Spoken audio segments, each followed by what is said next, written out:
thinking of governance, it's a bit like being the head of a big family at a holiday gathering. You're not the one cooking every dish or organising every game. Your job is to make sure the oven's working, there's enough chairs for everyone, and that Uncle Joe doesn't try to keep deep frying the turkey inside. Bloody Uncle Joe. So what you do is set the tone as governance, watch for the little signs of trouble, make sure everyone feels included and safe. And when you do your job well, the family can relax and enjoy. And if something unexpected happens, like perhaps the dog Razzle Dazzle comes in and steals the roast, you're ready to adapt. And they follow the lead because they trust the person and the intention and the message, and they feel safe to participate and make it their own. So although you've created that rules, they will move the chairs around. Uncle Joe will still try to cook inside. But you've got the systems and processes in place that enable it to be a success of a family occasion, remembering that the big picture is it's a family gathering. It's beautiful. It's beautiful. I mean, my family's not like that at all. So I feel you should invite governance to your next family gathering. Governance will refuse to come. They'll decline.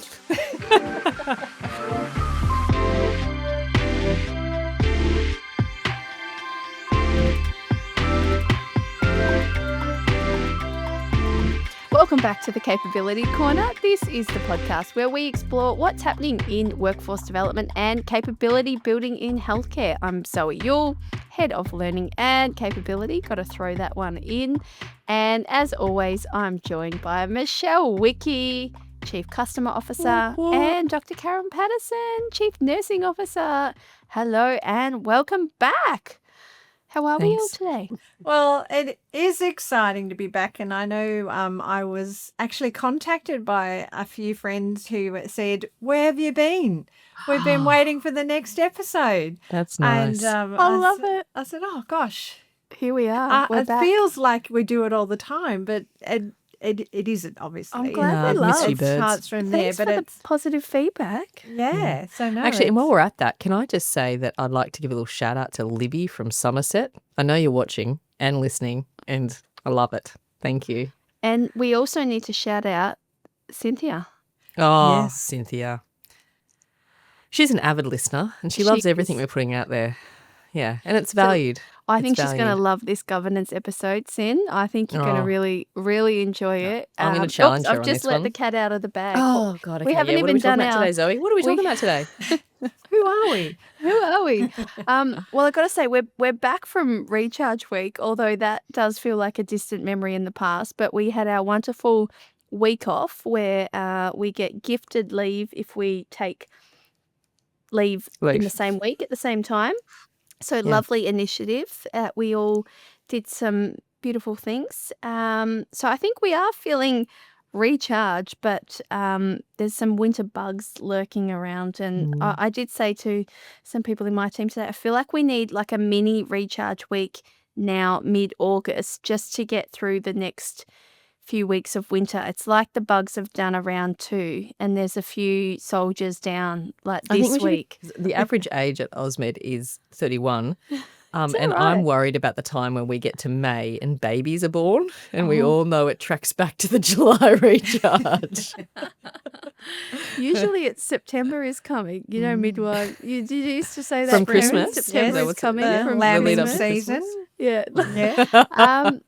What are we talking about today? Well, today we're having a discussion about, no offense, but a word that I think lives unnecessarily, but perhaps sometimes in board papers, in policies, in sector performance reports. They all mention it, and it's governance. But I think it needn't not, and it shouldn't. And for many organisations, it doesn't, because it's so much more than that. And when we have started talking about governance, particularly with Karen and the role that she brings at Osmed, it's really helped my understanding progress.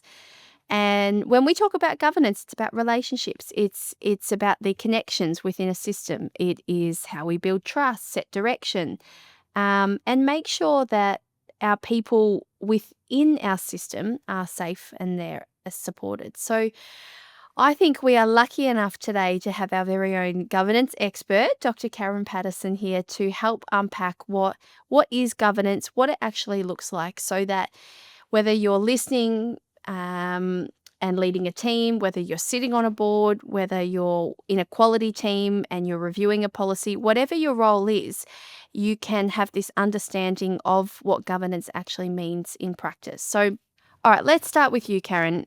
What's governance, and is there a scenario? Why are you starting with Karen about governance? God, the unconscious Well, we can bias start here. with you, Michelle. What's governance to you, God. Michelle? No, I need some amazing thought leadership for me then to be controversial against and disrupt. Okay. Well, I've got to say, Karen, you when we were planning this episode, you put, and I'm not going to steal your thunder, but your family gathering scenario I thought was a really lovely way to explain the concept. So, yeah, you get the absolute floor right now. What is governance? Well, I suppose in thinking about governance and how to, normalize it, humanize it, and bring it into something that's not sitting on the shelf, as you were saying, as part of it was to think about governance as being, part of a family gathering. And part of that is about just recognizing from a governance perspective, it's not necessarily about controlling things. Sorry about that, Michelle. But I'm out. It's over for Nothing me. to add. or That's not organising. my, but my family get-togethers are, so I don't know where we're going with this. But it is about, from a quality assurance perspective, it is about knowing that you've got the things in place. It's also about creating the environment in regard to having, we're going to be having fun from here, setting the tone. We're all going to look out for each other. We've got a It's also system not my here, how we're family, going to but do go on. that. And just making sure everyone feels safe and included. And so you do it well because everyone has a good time. What sits around governance is trust, which is, a really important element. And in the process, there's trust in the people, and that it is something that sort of keeps it all together from there. So governance is a system. It's a system that is like an ecosystem because there's multiple systems coming together from there.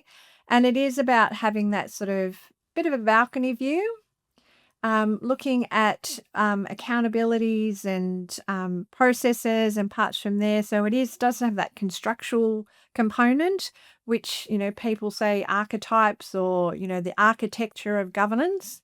There's also the legal components from there. So there is within governance, there is legislation, there's policy, there's, things that give you the boundaries or the guardrails to work within. And then there's the activities of governance, which is the doing. So how you actually engage in the process, how you're constantly observing, oversight, learning, and that links into then the mindset. And the mindset is about being curious. It is about asking questions because they then feed back into the system again. So governance is a really active construct. It's not something that sits on a shelf. And when we think about capability, the most important thing about governance is that everyone plays a role in it because it requires insight and data and intelligence from all the different sources for it to be its most effective. So we can't say that any one person or any one role is responsible for governance. It's something that we're all accountable for, which brings me to a question for you, Michelle. Tapping into your aged care experience, can you give an example of when you've seen, felt, been a part of good governance and perhaps when you've not seen it done so well? And what's the difference? What happens? I'm going to say in the weeds of governance, right? So I think Karen's given like great talk about overview and big picture stuff, but I think also because I'm not smart enough to know all the big picture and strategy stuff, I'm going to bring it down to like what's felt in the room, what's felt in the moment, what really happens. So what I would say then is really good governance is when the person walks into the room and feels the guardrails or feels the guidelines or feels the structure and framework of what should be happening. And I had worked with some amazing colleagues over the years. I had this great these great governance people's once, and there were just two really small things. But thing one, they always made their meetings start at 5. This Karen will probably say 5. this is not governance, but anyway, 5 minutes past the hour, and they always stop the meeting 10 minutes before the hour, because for me, the structure, the guardrails of what we're here for is we are going to start on time. We are going to be present and dedicate and focus on what we need to do. And we are going to let you out on time. So you have your 10 minutes to go to the bathroom and do this and respond to school and quickly think about, how you'll have to order that roast lamb from Coles Online and then get to the next meeting. And I know that sounds really silly, but just for me, those little moments of how do we structure the meetings, how do we structure the agendas, how do we structure the small parts of what the bigger framework is are actually really meaningful. Well, they were meaningful to me. And I would still sit that under I'm really nervous because Karen's not doing any affirmative body language, but I would put that under the structure of like the governance umbrella, that even those little elements matter. And the second thing is this guy would always start a meeting super clearly. And I thought about this at our meeting on Thursday, but he would always start the meeting super clearly with the objective. And he would also say, if you're running it, I want you to start. The first sentence out of your mouth is, we are here today to achieve blah, blah, blah, or for the outcome of blah, blah, or to understand blah, blah, blah. And it just set the tone, like where are we all moving towards? What is in scope and what is out of scope? And, how can we harness these multiple people in this room for for a positive outcome with this framework or these guardrails. And so just like those, for me, those two elements do speak to governance. And I think I found them really helpful at kind of the human level, not the big concept level, but really just the little human level of No, how we I love get to it. where we need to go to. When have I seen bad governance? When people use the term good governance as their excuse or their reason for why you have to do it a certain way without it actually being good governance or any kind of validation. When, it's like, oh, well, we should be starting the meeting at 5 past the hour every time because that's good governance. Or we should be starting, our meeting should go for as long as they need to go because that's good governance. Like, actually, it doesn't even matter what you've said. You get to say good governance. And so suddenly it means that no one can argue it. And like that part I've really riled against over the years. People just get to say, well, this is good governance. I love that you use the term and people talk about good governance, Michelle, because one of the things in doing sort of the review of the literature around governance that I've done for AusMed, it was that there is no definition. And, the most often used definition through the Institute of Governance is called good governance. What you're sharing is that it's not what we think it is, and it's not always obvious. You can feel it, but it's not in a policy. There's not a policy in your organization that says you've got to start the meeting at this time and end it at this time and include an objective. But as you say, it's the scope and the framework that sits around it that helps organize that system, which I really like. And I think, a term that you both actually mentioned was guardrails, which I think is really in the conversation, particularly for us at AusMed at the moment when we come to AI. It's one of the strongest aspects of good governance that sits around AI is this concept of guardrails, which we'll talk about in an upcoming episode. When you, Karen, say conceptually or it's not static, it's living, the examples you talk about, Michelle, really reinforce that it is every day your experience of being in a particular system. So if governance is active, it's not static, we feel it, but it may be hard to see. How do we actually create it? How is good governance designed? How is it implemented? And how do we evaluate? How do we know if it's actually working? One of the things that people quite often, when they sort of reach out to me to say, oh, I'm so excited, I've got an interview, I've got this position that I'm going for, and, can you just talk me through some questions? And I go, okay, yeah, cool. And then they go, oh, I'm sure there's going to be a question on governance. I've got no idea how to answer that question. And I think, Michelle, you've given a great real life example there in regard to running a meeting. How do you set the tone of a meeting, create the objectives around the meeting, and then create the environment where everyone is inclusive within there, but it's also about achieving the objective of that meeting. So from a governance perspective, and if you are providing both a oversight of what's actually happening, but also in the anticipation of what could happen or what if happened, it's really important that you do have a process of measuring or monitoring what is happening, because you need that feedback.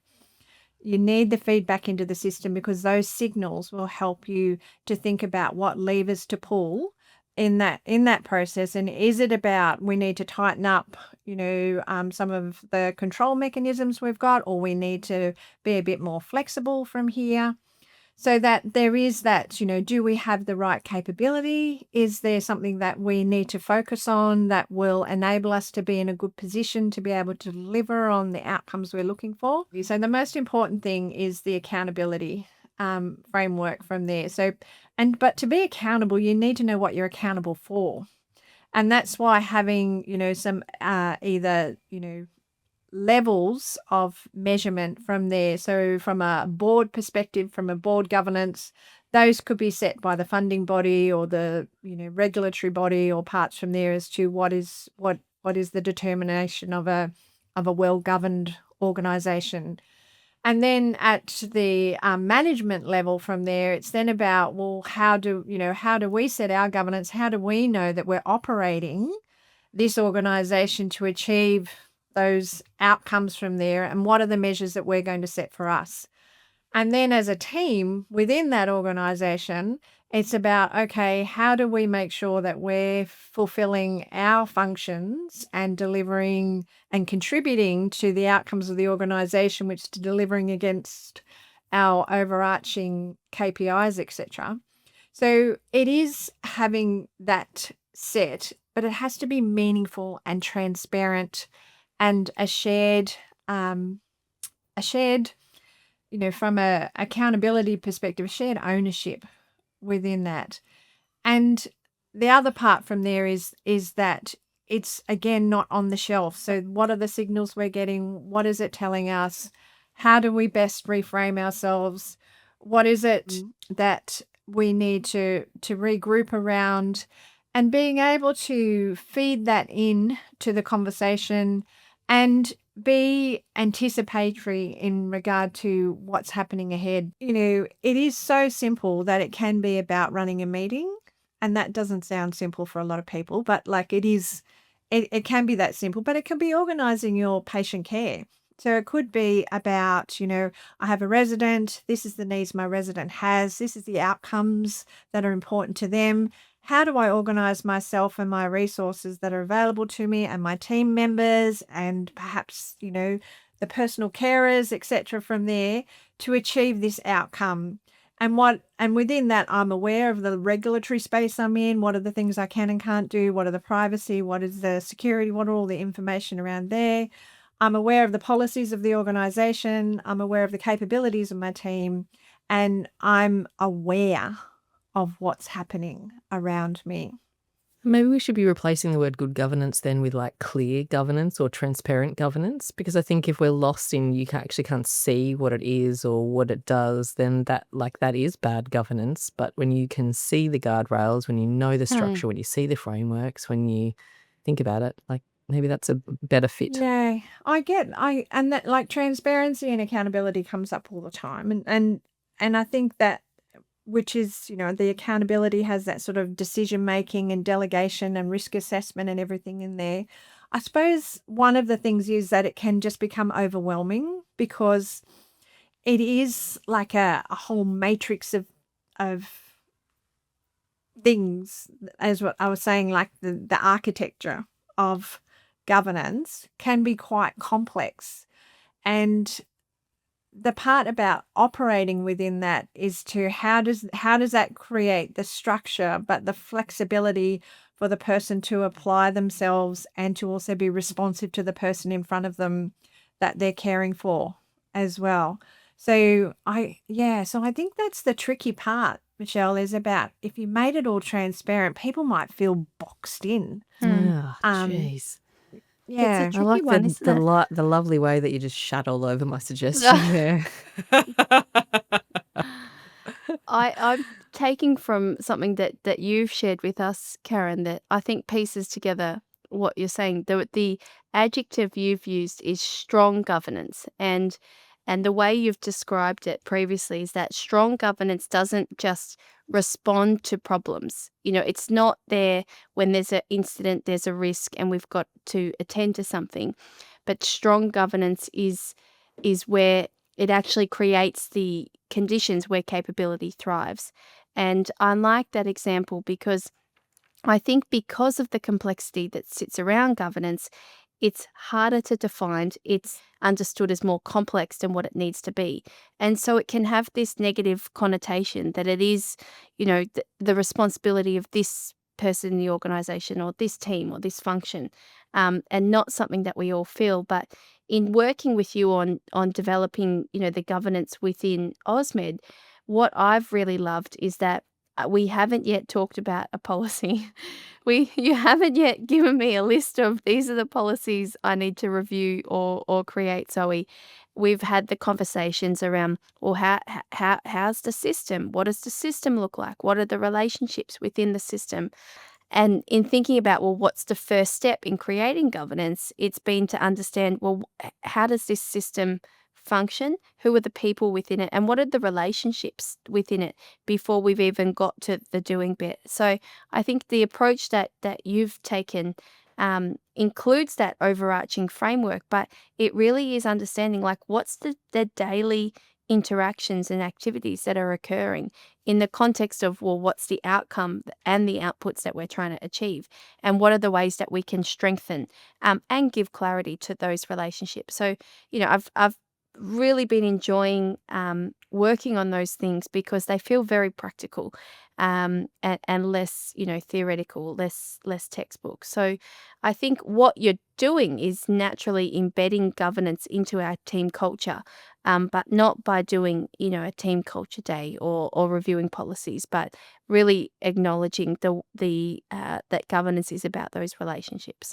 And I think that's part of safety, isn't it? Because that creates both the psychological safety for people, because, obviously a good part of governance is it's safe to speak because people need to be curious. We need to hear everyone's perspectives.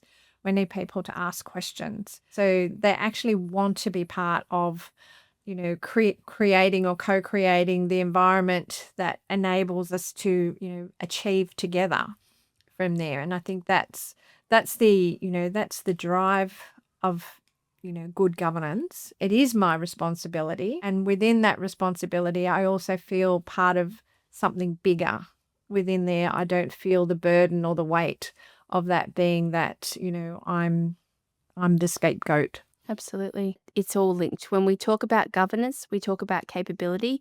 It truly is, the operating system, the foundation of providing safe and capable care.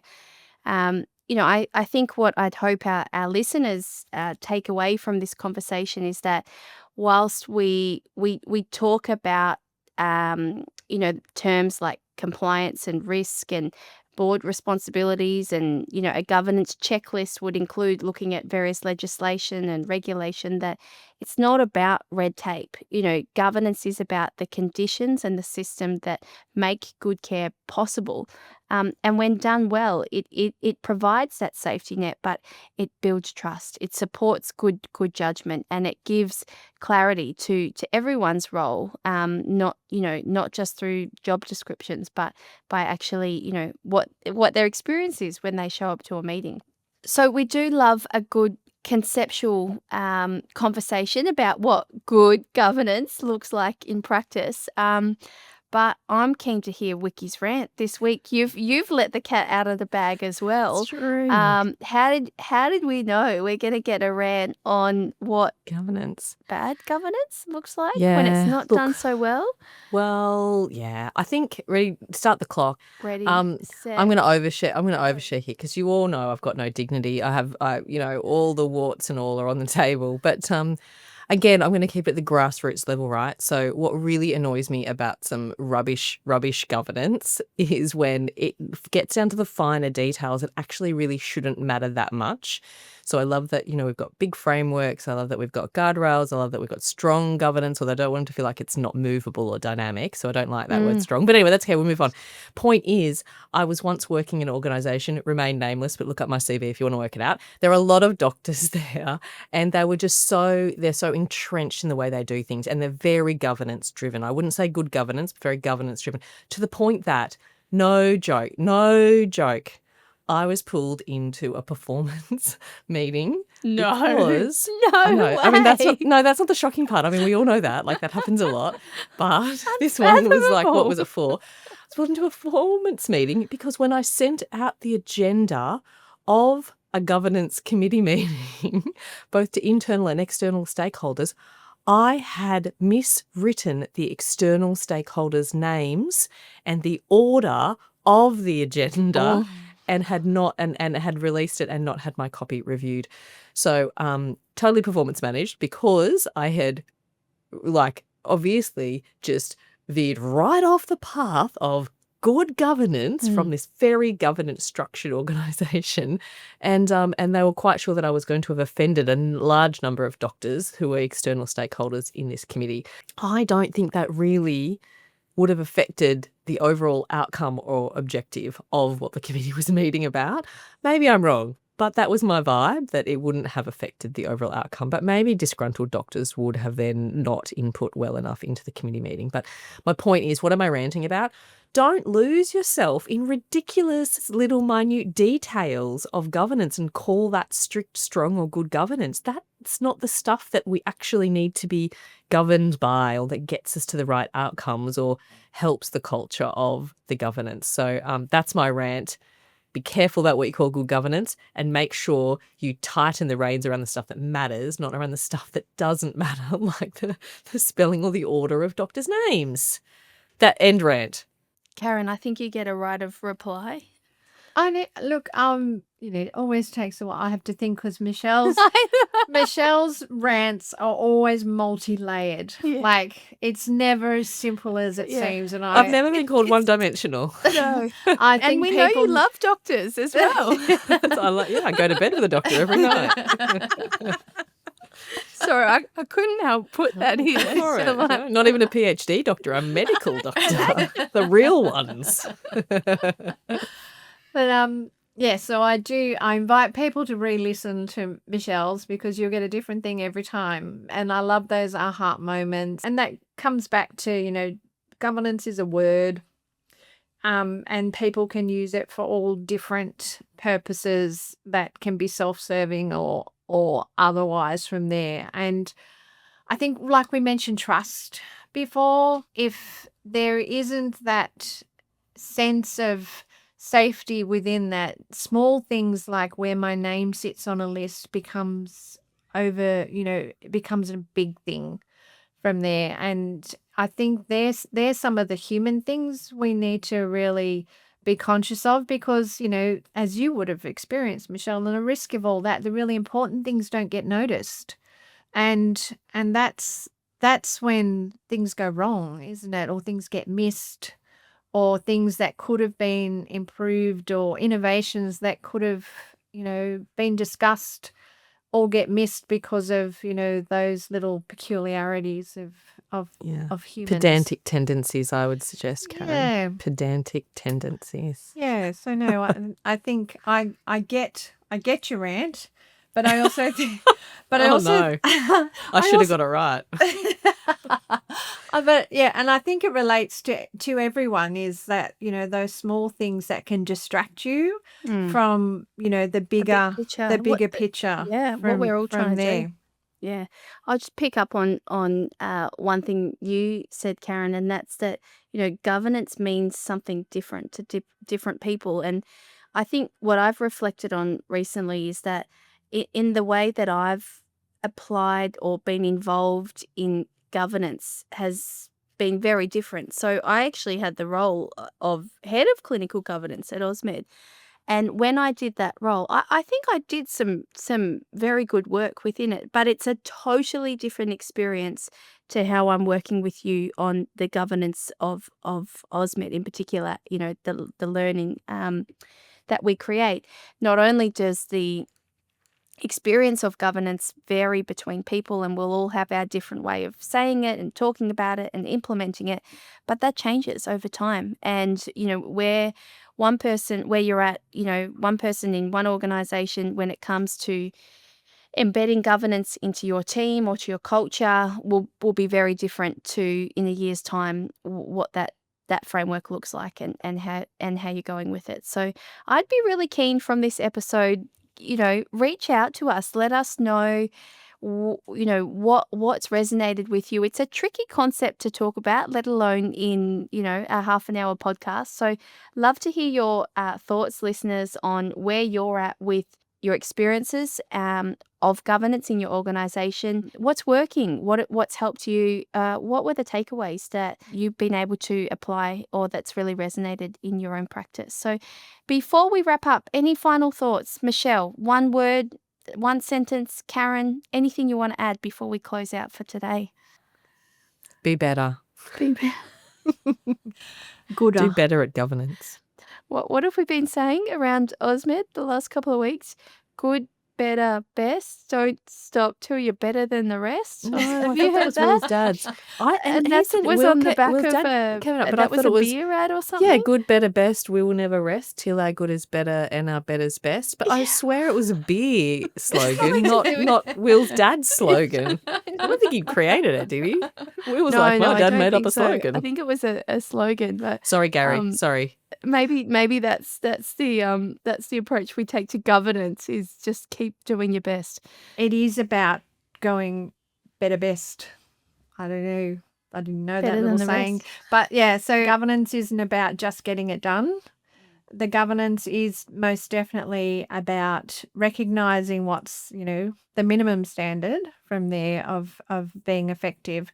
But it's also about how can we learn and get better from there, and it's a human, humans are naturally, how do we bring out and optimize the human characteristics? And that's looking at governance in healthcare, recognizing the human factors that, humans will take risks as well. So you need to have those transparent guardrails in place because we are naturally risk takers, but we're also people who can make amazing things happen from, in the right environment and the right support from there as well. Love it. That was really long, Kaz, for I your sign know. off. That was the longest you've ever done. I know. And I think my one takeaway is actually shorter than anyone's, which is Don't amazing. recap her, which is what you're No, it's classic at doing. totally different. I'm not recapping the recap or summarizing a summary. My takeaway is, compliance is doing the bare minimum, but governance is about capability. Mm. Pause. End. Stop. End. Full stop. All right. A few key things that we've spoken about or words that we've heard today. I am excited to unpack these in future episodes. We talk about guardrails. We've got a conversation coming up on AI and governance very soon. I think in every episode that we've done this year, we've mentioned the word psychological safety at some point. We also have an episode coming up on that, which I'm really excited to unpack. So there's a few really exciting episodes that we've planned that are coming up. In the meantime, we'd love to hear from you if you've got any thoughts, feedback, feelings, emotions that you would like to share from today's episode, or a topic that you'd like us to cover. Please email us at podcast@ausmed.com.au, or as we've already had, reach out directly to Karen, Michelle, or myself. We love getting a few emails here and there from people saying that they're listening to the podcast. Very That's nice Michelle for at osmed.com.au. our metrics. Also follow us on LinkedIn for more insights and updates. Karen and Michelle, you're awesome with LinkedIn. I've been very much in my chaotic world of moving house and packing boxes that I've not been on LinkedIn very much lately. So don't expect anything insightful from me right now, but you post some really interesting stuff on LinkedIn. You can also subscribe to the AusMed Toolbox for articles, resources, and thought leadership pieces. But until next time, thank you. See ya. Bye.